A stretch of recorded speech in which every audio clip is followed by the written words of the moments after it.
In the hidden corridors of medieval power, the most fragile human tragedy became a weapon sharper than any blade. Behind embroidered curtains and ceremonial vows, the fate of kingdoms often rested not on war or diplomacy, but on the silent fall of an unborn child. This story uncovers the darkest truth. Aragon never confessed. How a single miscarriage could rewrite alliances, erase reputations, and condemn the innocent. And how one physician, bound by duty, recorded every buried sin. In the winter of 1334, Gregor de Villanova sat alone in his chamber, copying the day's observations into his private ledger. The official record he submitted to the court chronicled only recoveries, births, and harmless ailments. The hidden ledger told another story: miscarriages, stillbirths, and unexplained losses that noble families preferred buried. Gregor understood that each entry threatened powerful reputations, yet he could not ignore patterns gathering like storm clouds around the palace. He wrote with steady hand, recalling the Queen Margarita of Aragon's pallor when she arrived in his chambers earlier that morning. Margarita of Aragon, celebrated for grace and quiet resolve, had carried hope for a long-awaited heir. Now she carried only grief. Servants whispered that she collapsed without warning. Others suggested she had cried out before falling against a low stone bench. Gregor noted the conflicting accounts carefully, wary of how stories bent under political pressure. The King Fair in the fort's council summoned him before midday. They demanded clarity, though their intent was unmistakable. They sought not causes but conclusions, not medical certainty, but a verdict that shielded the monarchy from scrutiny. He was told to confirm that the Queen Margarita of Aragon's body simply failed. No treachery, no interference, no suspicion of deliberate harm. A tragic accident, nothing more, yet Gregor had examined her carefully. The Queen's pulse had fluttered with exhaustion, but her injuries did not match the tale of a harmless stumble. A faint discoloration along her lips troubled him, and a bitterness on her breath suggested ingestion of something more dangerous than spoiled broth. He recorded these details privately, aware that speaking them aloud might fracture alliances already trembling beneath courtly decorum. That evening, as snow pressed against shuttered windows, Gregor reviewed his earlier entries. Two noblewomen from rival houses had suffered similar losses within the past year. Both had married into factions whose fortunes depended on producing heirs. Both had complained of strange tastes in their nightly tisanes, and both had faded from relevance after their misfortunes. The patterns unsettled him. Nature could be cruel, but politics was crueler. Gregor closed the ledger and placed it beneath loose boards in the floor. He knew the danger of keeping such records, yet he felt compelled to preserve truth in whatever fragile form he could. The palace breathed with secrets too heavy for its ancient walls. A single loss of life, silent though it was, could redirect alliances, alter treaties, or justify quiet purges. And now, with the Queen Margarita of Aragon's tragedy spreading through corridors like smoke, he sensed those forces stirring again. As he extinguished the last candle, Gregor understood that his neutrality was finished. His knowledge, once a simple duty, had become a burden that others might seek to claim or silence. The miscarriage would not remain a private sorrow. It would become a weapon shaped by ambition and fear. And in the shadowed heart of Aragon's court, Gregor sensed that this was only the beginning of a far darker reckoning yet to come. Outside his chamber, distant footsteps echoed along the stone passage, measured and deliberate, as if someone lingered just beyond sight. Gregor paused, listening to the subtle scrape of leather against frost-cooled flagstones. He wondered whether the council had already begun monitoring every physician tied to the Queen's care. The air felt charged with unease, heavy with the knowledge that misfortune within royal chambers rarely belonged to chance alone. As he stepped back from the door, Gregor realized that whatever truth he uncovered next would bind him irrevocably to the. By dawn, rumors had already hardened into accusation. Within the cold stone expanse of the Palace of Zaragoza, servants moved with hushed urgency, carrying whispers through corridors as though they were illicit letters. Queen Margarita of Aragon, still weakened from her loss, remained confined to her chambers. Yet outside her door, Her tragedy had become the court's newest currency. Every noble with ambition sensed opportunity rising like heat from a forge. King Ferran IV, warned by political tension and the pressure to secure an heir, held council in the Hall of Oaths that morning. His expression betrayed no outward grief. Instead, he appeared calculating, listening to murmurs of advisors who claimed the miscarriage was no natural misfortune. They spoke cautiously, never quite forming the words aloud, but their implications were unmistakable. The Queen's fidelity could no longer be assumed. A sovereign without a reliable queen was vulnerable, and the vultures circling Ferran understood this better than he did. At the council's edge, Lady Aldonza de Almenara observed the king with cold attentiveness. Her family's fortunes had long been overshadowed by Margarita's Catalan lineage. With a single tragedy, the balance shifted. Aldonza's voice was calm, measured with feigned concern, when she remarked that the Queen's collapse occurred in suspicious isolation. She mentioned the rarity of noble miscarriages at Margarita's age, subtly suggesting unnatural cause without ever naming it. Her restraint made her claims more persuasive. By midday, Aldonza's closest supporters had spread their narrative. Queen Margarita's tears masked guilt. A woman who failed to produce an heir might seek comfort elsewhere, and a child conceived in secrecy was a threat to the realm. These insidious suggestions traveled with alarming ease, feeding fear within the court's most fragile alliances. When Gregor de Villanova entered the council chamber to provide his assessment, he felt the tension settle onto him like an icy cloak. Every pair of eyes followed him, not with respect, but with the eagerness of hunters awaiting confirmation of their suspicions. King Ferran sat rigid at the center, holding his wife's fate between clenched fists. "Speak plainly," Ferran commanded. His tone carried the weight of a man desperate to believe in something, anything that allowed him control over an unstable kingdom. Gregor bowed. "Your Majesty, the Queen suffered complications that may have originated from exhaustion or an internal imbalance. I found no evidence of negligence or affliction beyond what nature might inflict." Aldonza stepped forward. "And yet you avoid addressing what the court must consider. Did Her Majesty consume anything unusual? Was anyone with her in the hours before her collapse?" Gregor chose his words with care. "I cannot speak to who entered her chambers, my lady. I can only testify to what I observed." His refusal to bolster their insinuations displeased many. Whispers erupted, twisting his neutrality into secrecy, his caution into protectiveness. A court eager for scandal found meaning in shadows. That evening, Gregor passed the Queen's guarded chambers and heard her murmuring softly to Lady Elvira, her most loyal attendant. Margarita's voice trembled, not from fear of but from fear of dishonor. Grief had become accusation, silence had become proof. Gregor moved on, knowing the accusations were no longer about truth. They were about power reshaped through tragedy. And Queen Margarita, despite her innocence, had already been condemned in a court where biology was weapon and loss was guilt. Prince Thomas of Aragon, barely 12 years old, had spent most of his life shielded from politics, yet now politics consumed him more completely than any tutor's lessons ever had. Since Queen Margarita's miscarriage, his daily routine had changed. Gone were the morning rides and quiet afternoons studying scripture. Instead, he found himself summoned to halls where men twice his height argued over his future, as though he were a symbol rather than a son. King Ferran IV sat at the center of these debates, his presence heavy with frustration. The loss of the unborn child meant that Thomas once again stood as the fragile hinge upon which dynastic survival depended. Foreign envoys, particularly those from Navarre and Castile, calculated new opportunities. If Queen Margarita could not produce another heir, alliances would need reshaping. Their subtle inquiries carried a shared suggestion: perhaps a new queen should be considered. Lady Aldonza de Almenara rarely spoke openly about succession, but her influence seeped into every conversation. With poised elegance, she reminded the council that Prince Thomas needed guidance from families capable of strengthening his legitimacy.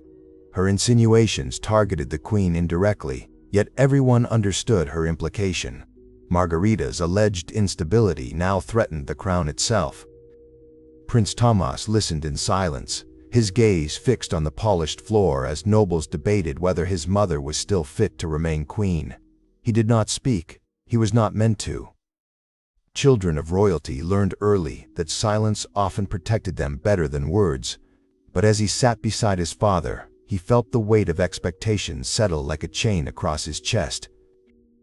After the council dispersed, Gregor de Villanova found the prince wandering alone in the garden cloister, his breath fogging in the winter air. Gregor had no formal duty to the boy beyond medical checks, yet he felt compelled to approach. Tomas stood rigid, staring at a half-frozen fountain as though willing it to reveal answers. "Your Highness," Gregor said gently, "the court speaks too boldly. Grief often invites dangerous tongues." Tomas did not turn. "They say my mother has failed the kingdom," he murmured. "They say she endangered everything." Gregor felt a tightening in his chest. "Your mother suffered a tragedy, not a failing. Do not let others shape her worth." The boy finally faced him, revealing the bruised vulnerability of a child forced to swallow adult fears. "Then why does father listen to them?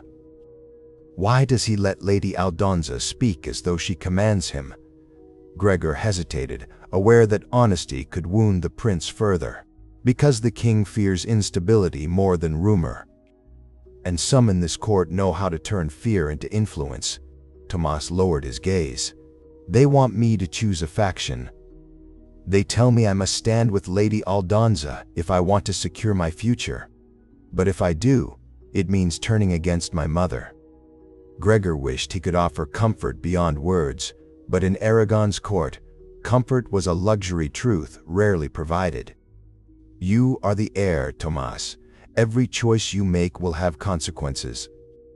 But loyalty is not weakness, nor is compassion." That evening, Prince Thomas sat beside Queen Margarita in her dimly lit chamber. She stroked his hair with a trembling hand, unaware of the political storm pressing against her door. Thomas wished to promise he would protect her, yet he knew such vows were dangerous. In the kingdom of his father, even a prince's love could be rewritten into suspicion. Outside, Lady Aldonza observed the closed chamber with eyes sharpened by ambition. The air was wavering, and she intended to shape his uncertainty into obedience. The chamber of midwives lay beneath the southern wing of the Palace of Zaragoza, hidden behind a narrow wooden door that most nobles passed without notice. Queen Margarita was resting under strict guard, and so it was here, in the cramped candle-lit room, that Gregor de Villanova sought the testimonies of the women who knew more about the rhythms of royal pregnancies than any court physician ever admitted. 3 midwives stood before him: Isabel, the eldest with hands scarred from decades of work; Rosa, quiet and observant; and Almudena, young but unnervingly perceptive. They had attended noble births in Aragon long before Gregor's appointment. Their knowledge was not written in books but carved into memory through years of listening, watching, and surviving. Gregor closed the door behind him. "What you share here remains between us," he told them. Though he tried to sound reassuring, the women exchanged wary glances. They understood the peril of speaking openly in a palace where truth could be punishable. Isabel was first to break the silence. "This is not the first time, Master Gregor, not the first miscarriage under circumstances that do not align with what we see in the Queen's body." Gregor felt his stomach tighten. "Explain." Rosa stepped forward. 3 noblewomen, Lady Elvira de Castello, Doña Mira de Teruel, and Lady Constanza of Calatayud, lost pregnancies these past 2 years. All 3 married into families loyal to King Ferran IV, but at odds with Lady Aldonza's house. Almudena added, "Each woman complained of bitterness in their evening drafts. Each fell ill suddenly, and each suffered the same type of internal cramping. Their symptoms mirrored what we observed in Queen Margarita." Gregor's pulse quickened. "If this is true, why was it not reported earlier?" Isabel's expression hardened. "Because speaking such truths is treason without proof, and women like us carry no weight against noblemen." Gregor knew she was right. Midwives walked the razor edge between respect and suspicion. One accusation of impropriety, witchcraft, incompetence, or disloyalty could destroy them. Still, their testimonies created a pattern too precise to dismiss. Were these women treated by the same attendants? Gregor asked. Not all, Rosa answered, but each received medicines and tisanes from servants loyal to Lady Aldonza's brother, Don Bernat de Almenara. The name chilled the air. Don Bernat was known for ambition sharpened by cruelty. Aligning him with multiple miscarriages hinted at something dangerous, perhaps intentional. Have you spoken of this to anyone else? Gregor whispered. The midwives shook their heads in unison. Good, he thought. Yet even silence felt perilous. Almudena looked at him with troubled eyes. Master Gregor, if you record this, you risk everything. But if you hide it, women like the Queen may continue suffering. Once again, Gregor felt cornered by duty. His hidden ledger now held more than observations. It held the potential unraveling of an entire faction. But documenting the truth meant implicating Don Bernat, a man closely protected by Lady Aldonza, whose influence over King Farron grew daily. As Gregor prepared to leave, Isabel gripped his sleeve. Be cautious, she urged. There are those in this palace who watch the Queen's chamber, not out of loyalty, but calculation. Someone benefits from her misfortune. Her words echoed long after he stepped into the dim corridor. The palace walls felt narrower, the air heavier. If these patterns were real, then Queen Margarita's tragedy was no isolated sorrow. It was part of a deliberate design. And Gregor, by gathering these testimonies, had just stepped into its center. The morning after speaking with the midwives, Gregor de Villanova returned to Queen Margarita's chambers under the guise of a routine examination. The guards at her door stood unusually alert, their hands tight on their sword hilts, as though the palace itself had turned hostile overnight. Gregor sensed a quiet urgency beneath their stoic expressions. Whispers of blame had begun to shape their loyalties. Even the Queen's protectors were no longer certain who served her and who watched her fall. Inside the chamber, the air still smelled faintly of crushed herbs and extinguished candles. Margarita rested with eyes half open, her complexion pale but resolute. She greeted Gregor with a weak nod, though her voice remained too strained for conversation. Her lady-in-waiting, Lady Elvira, hovered nearby like a sentinel, nervous and suspicious of even the slightest movement around the Queen. Gregor moved to the small table where her nightly medicines were kept. There, among the ceramic cups and copper ladles, he noticed a small wooden container lying partly concealed behind a folded cloth. It was no larger than a man's thumb, carved with unfamiliar markings. When he removed the lid, a faint, bitter scent rose into the air, sharp, earthy, unmistakable. Inside lay a fine, pale green powder. His heartbeat quickened. He recognized the substance immediately. Hellebore mixed with crushed savin, a combination known across Mediterranean apothecaries for its ability to induce uterine spasms. It was a remedy used sparingly in extreme cases, never for a pregnant woman. Even small amounts could provoke miscarriage. Gregor's hands trembled. "Who placed this here?" he asked quietly. Lady Elvira looked startled. "I have not seen that container before." The servants who delivered the Queen's medicines last night were from the King's supply house. That answer brought Gregor no comfort. The King's supply house had recently fallen under the oversight of Don Bernat de Almenara, brother of Lady Aldonza, whose influence spread like creeping ivy through every corridor of the palace. Gregor concealed the container within his sleeve and left the Queen's chamber with measured steps. Once outside, he moved swiftly toward the lower market district, where a small foreign apothecary was known to sell rare mixtures not found in Aragonese shops. The apothecary, a cautious man from Montpellier named Guillaume, recognized the powder instantly when Gregor placed a small pinch on his counter.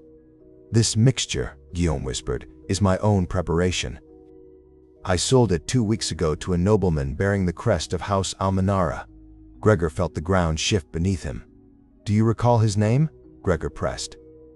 Guillaume nodded. Dom Bernat himself.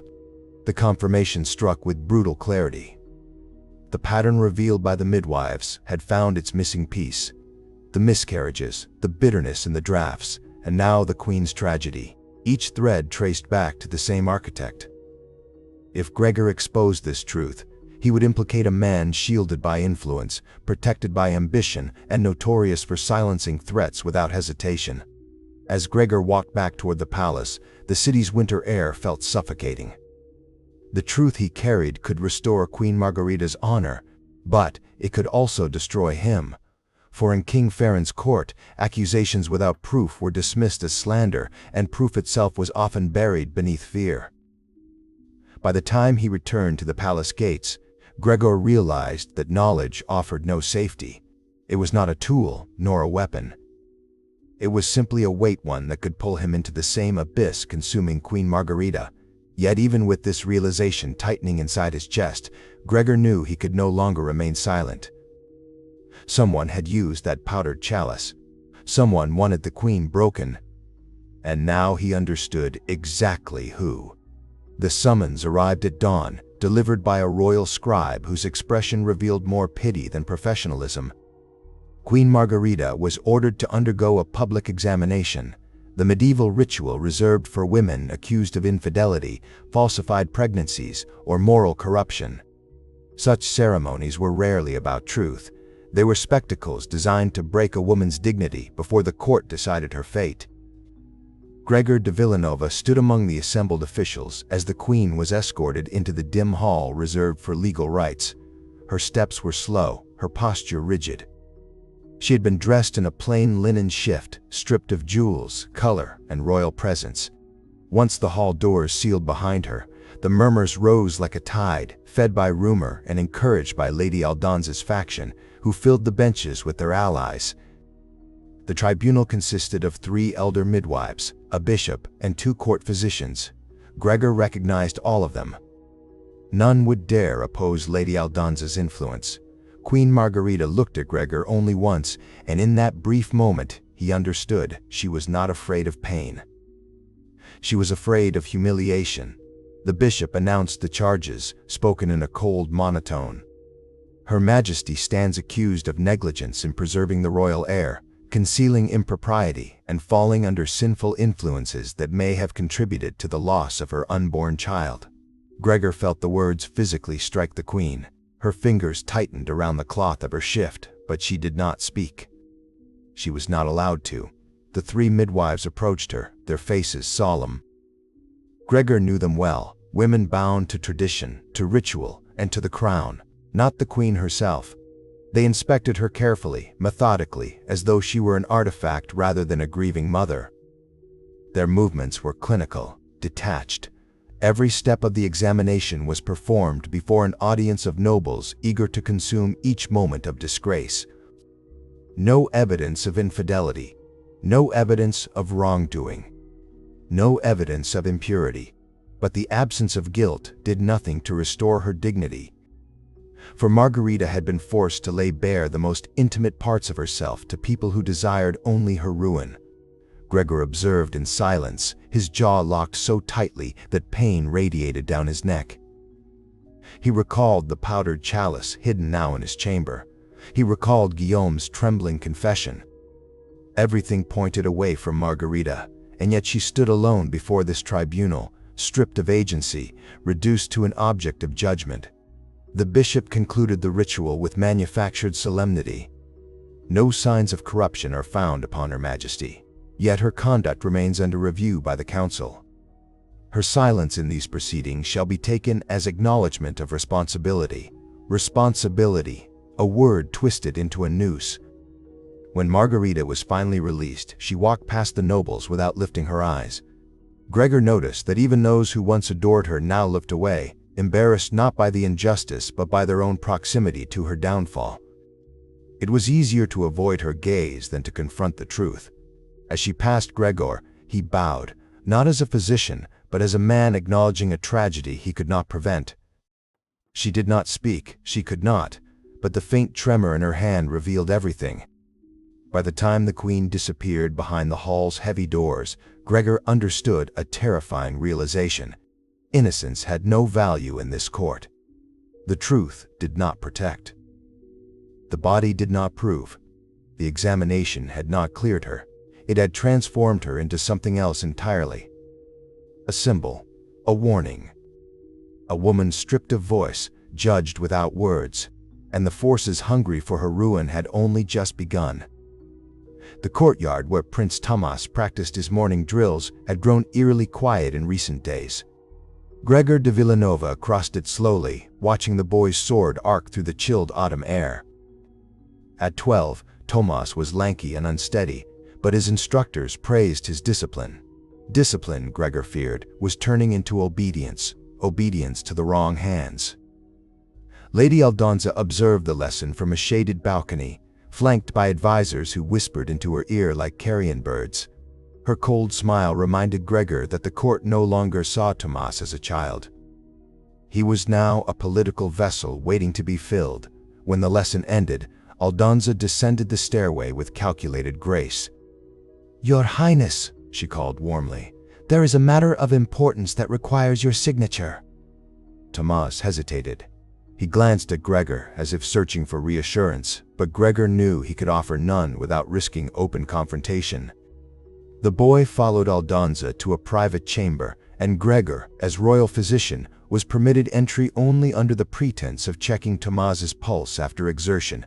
Inside, a parchment lay on the table, its wax seal unbroken but already oppressive in its presence.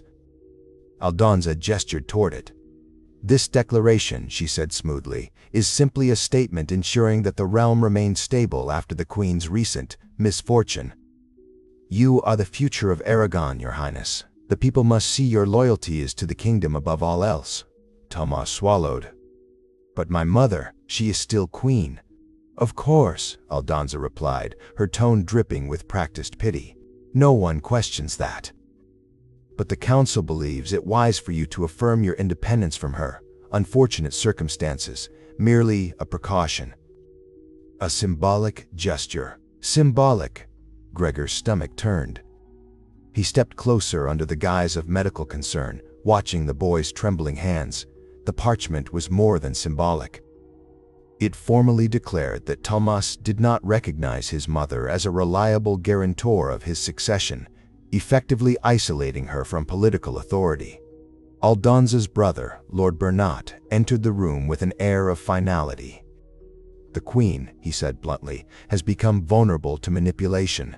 If you do not distance yourself now, Your Highness, you risk being swept into whatever scandal she has invited." Tomas looked between them, then at Gregor. "Is it true?" he whispered. "Is my mother dangerous to the kingdom?" "No," Gregor wanted to say. "Your mother has been poisoned, betrayed, humiliated by those who pretend to guard your future." But the words died on his tongue. Speaking them aloud would sign his death warrant. Instead, he looked at the boy, this child being sharpened into a weapon by those who murdered his sibling in the womb. Gregor's silence, though unintentional, became its own kind of betrayal. Tomas inhaled shakily, then picked up the quill. The scratch of ink against parchment was painfully loud. When the document was sealed, Aldonza beamed with triumph thinly masked as relief. "You have done what is best for Aragon," she said, placing a hand on Tomas's shoulder. The boy nodded, but his eyes had gone hollow. He dismissed Gregor with a quiet word, though the physician saw the guilt tightening his throat. Later, when Queen Margarita was informed of her son's declaration, Gregor was present. She did not cry. Tears would have been merciful. Instead, she went utterly still, as if the world had ceased breathing. "My son," she murmured, was the last thing they had left to take. Her grief, silent and absolute, struck Gregor harder than any accusation. In that moment, he saw the monarchy's future clearly, built on fear, ruled by Aldonza's shadow, carried forward by a boy shaped into a betrayer before he even understood the meaning of loyalty. Tomas had not betrayed his mother out of malice. He had betrayed her because the court had taught him to fear her, and fear in Aragon was the sharpest tool of power. The night the ledger vanished, Gregor de Villanova awoke to a silence that felt engineered, as though the palace itself were holding its breath. The torch outside his chamber flickered, casting long shadows across the stone floor. He sensed it before he knew it. Something or someone had been in his room. His chest tightened. He crossed to the wooden chest hidden beneath a false panel in the wall, his most guarded secret, his ledger, and opened it with trembling fingers. Empty. Not even the linen wrapping remained. The ledger was gone. The weight of that realization pressed against him like a stone slab. In those pages, written in his careful script, lay the delicate anatomy of palace politics, the miscarriages he suspected were induced, the stillbirths surrounded by suspicious circumstances, the quiet pattern of suffering that traced back to Lady Aldonza and her allies. It was not evidence by legal standards, but it was enough to craft a narrative, a dangerous narrative that could topple powerful men and women. Gregor steadied himself against the wall. Whoever had taken it knew exactly what they were stealing. By dawn, rumors began swirling through the halls of Palau Real Menor. Servants whispered about a physician who kept secrets too meticulously. Nobles hinted that Gregor had forged accusations against families of prestige, and guards eyed him with the suspicion that had not been there the day before. Lady Aldonza appeared unbothered.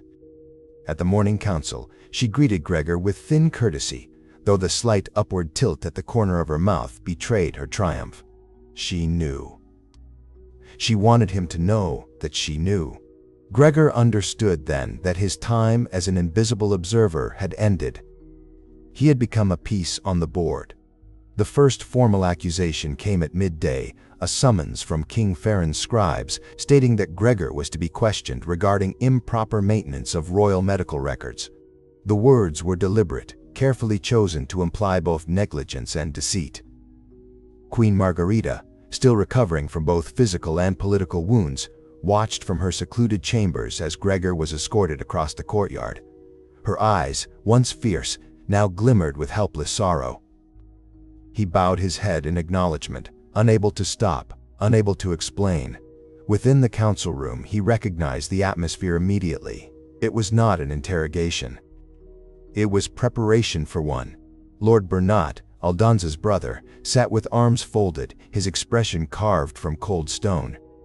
"Physician," he began, "we have reason to believe you have kept separate records detailing private matters concerning the noblewomen of this court." Gregor answered cautiously, "I have kept only what is necessary for their health." Bernat's lip curled into something close to amusement. "And where are these records now?" Gregor remained silent, not because he wished to be defiant, but because the truth that the ledger had been taken would only deepen their suspicion. Aldonza leaned forward, her voice sweetened with false concern. "If you have nothing to hide, doctor, surely you would not fear presenting your writings for review." The trap was absolute. With the ledger missing, Gregor could neither produce it nor prove it had been stolen. His silence became their proof. That evening, as he returned to his chambers under guard, he understood the true danger. The ledger's new possessor now held the power to edit its contents, twist his observations, and implicate him, or the Queen, in crimes they never committed. In Aragon, control of a narrative was more potent than any blade. And now, the story of every womb, every death, every whispered injustice belonged to someone who intended to weaponize it. Gregor was no longer merely a witness. He was next in line to be erased. The tribunal met in the Hall of Veiled Oaths, a chamber long removed from public ceremony. Its walls were hung with dark tapestries depicting the coronations of past kings, monarchs who had risen not through justice, but through the quiet elimination of rivals. It was a fitting place for what was about to unfold. Gregor de Villanova entered under guard, his steps echoing in the cavernous room. There were no spectators, no scribes, no clergy. Only the council members aligned with Lady Aldonza, seated in a half-circle like vultures waiting for carrion to stop breathing. King Farron sat at the center, his jaw tight, his gaze unreadable. Gregor wondered how much of this the king had orchestrated and how much he simply allowed. Aldonza rose first, her gown pooling like midnight around her feet. "We convene today," she announced, to determine whether the physician Gregor de Villanova has falsified royal medical documents, sown discord within the court, and conspired to undermine the sovereignty of the crown. Gregor felt the blow of each accusation, though he had expected them. What he had not expected was the chill in Farron's eyes, cold, distant, almost indifferent. The king had once valued Gregor's counsel. Now he looked upon him as if he were something inconvenient, an object to be removed quietly. Aldonza gestured to a guard, who set a leather-bound book upon the table. Gregor's heart clenched. His ledger. But its edges were bent, its pages marked with wax that was not his. Someone had tampered with it. "Behold," Aldonza said, lifting the book carefully, "the private writings of this physician, found concealed within his chambers. Within these pages are slanderous insinuations against noble houses, including allegations of induced miscarriages and deliberate harm." Gregor stepped forward instinctively. "Those entries have been altered," he said, his voice steady despite the tremor in his hands. "The ledger was stolen from my chambers. What you present now is not what I wrote," Lord Burnett scoffed. "Convenient, is it not? A missing book suddenly has no author." One of the councilmen read a passage aloud, an accusation Gregor had never written, claiming directly that Burnett's own household had administered abortive herbs to women married into rival factions. The forgery was bold, deliberate, and crafted to incite outrage. Burnett slammed his fist onto the table. "You risked the stability of Aragon with your vile lies," he roared. "Did you wish to ignite civil war?" The room's atmosphere tightened. Gregor could see the tribunal's decision forming long before the king spoke. The outcome had been predetermined. The trial was merely a ritual, a performance meant to justify an execution. Aldonza turned to Farron. "Your Majesty, we ask that you consider the gravity of this betrayal. A physician who manipulates records manipulates the fate of dynasties." Farron exhaled slowly, as though burdened by more than the throne could carry. "Gregor de Villanova," he said, "you stand accused of treason through falsification and defamation." "How do you plead?" Gregor met the king's eyes. "I plead guilty," he said softly, "only of writing the truth that others wish to bury." A murmur rippled through the tribunal. He continued, "There is a pattern of loss in this palace. A pattern not born of chance, and you all know it. I kept records not to harm the crown, but to protect the innocent women who suffer in silence. If acknowledging their suffering is treason, then so be it." Aldonza stepped forward, her voice smooth as a blade drawn in darkness. "Your Majesty, we cannot allow such insubordination to fester." The king nodded, his decision sealed. Gregor was condemned. As the guard seized his arms, he realized that revealing the truth would not save him, but it might, in time, expose the rot consuming the kingdom. Gregor de Villanova's cell lay beneath the oldest wing of the palace, a place built not for confinement, but for forgetting. Prisoners here did not await trial or ransom. They waited for their names to fade. Yet in the dim glow of a single tallow candle, Gregor continued to write, scratching his final entry on loose scraps of parchment smuggled to him by a sympathetic guard who dared not speak. He wrote slowly, aware that every sentence would outlive him. He recorded not merely facts, but the contours of a tragedy shaped by politics, ambition, and fear. The miscarriage that had become a battlefield.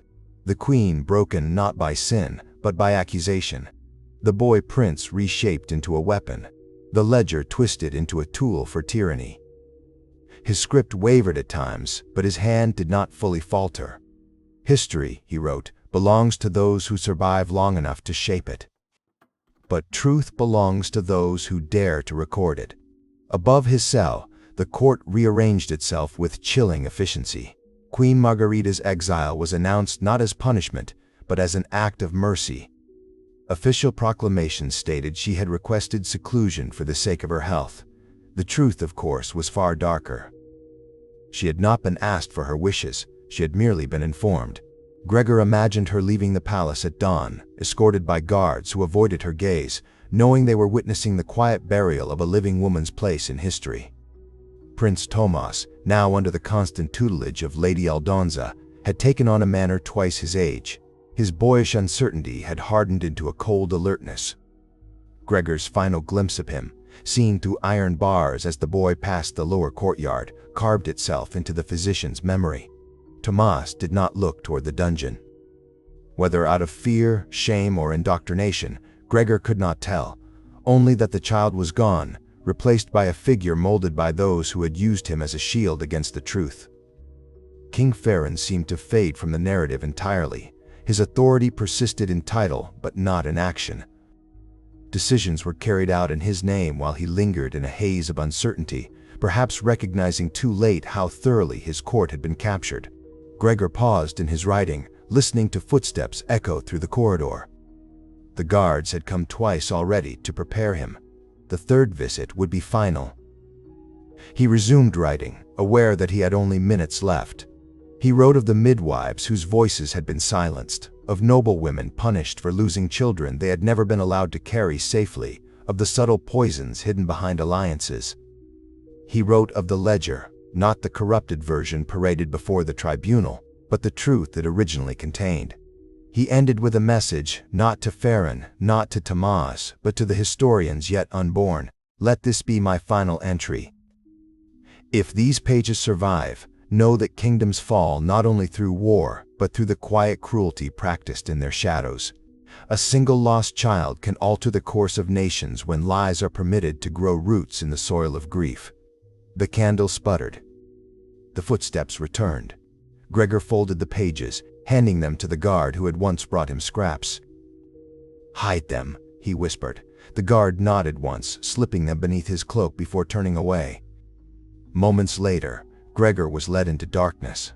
Above ground, Aragon moved on without him. New banners, new alliances, new lies sanctified as truth. But somewhere in the palace walls, tucked where no noble eye dared to look, his final entry waited, not to save him, not to restore the queen, but to haunt the future.